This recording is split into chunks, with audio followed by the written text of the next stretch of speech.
What is your take on him? I think we were talking a little earlier about people, having kind of divided feelings about him. Which do you think dominates in terms of in terms of his real a sincere desire, as he says, to kind of go on this quest for manhood, and this other desire that obviously is like, I want to document my quest for manhood, which are two different instincts. Well, I mean, he is a layered and fascinating person. To me, the first time that I met him, after he left, my wife and I just couldn't stop talking about it. And, we were arguing about manhood and what is manhood, and we were arguing about violence and war, and we were arguing about the way that people use cameras, not just to document their lives, but to kind of craft their lives and to create their images, and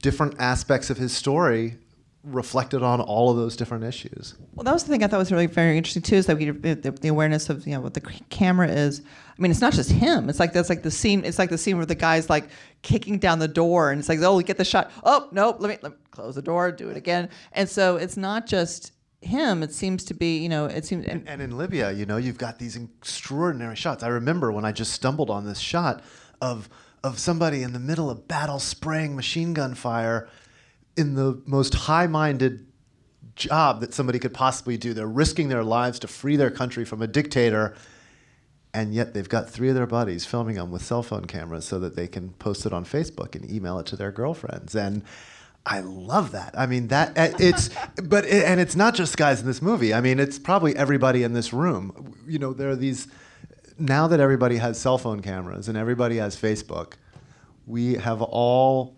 become self-conscious crafters of our images. And, I go on vacation, and am I enjoying my vacation, or am I looking for photo ops of myself enjoying my vacation that then I can post on Facebook so that people see me enjoying my vacation?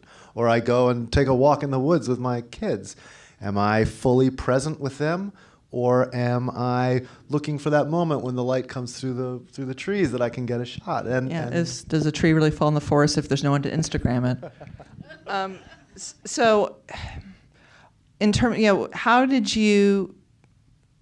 Do you feel like he is aware of this own kind of contradiction that he contains? I mean, I feel like as a filmmaker, you captured that you captured this dichotomy of the fact that he was saying that I'm trying to find myself, and at the same time, you're like, hang on a second, dude, you're really kind of into having us see you as this. Do you think he's aware of the discrepancy? I think he sees his story differently at different times. So he told me all of the things that you see in the film. I mean, he told me, the first time I met him, he told me the story of being in Libya and having that moment where he gets jostled out of the Jeep, and he has his camera with him, and he's running for cover, and suddenly he realizes that he's got his camera and not his gun. And what am I? Am I a fighter or a filmmaker? That's a story that he told me. But he also feels very strongly that the answer to that question is, I was there as a fighter. The camera was secondary. I was really in Libya because the fight against Gaddafi and to support my friends is the most important thing.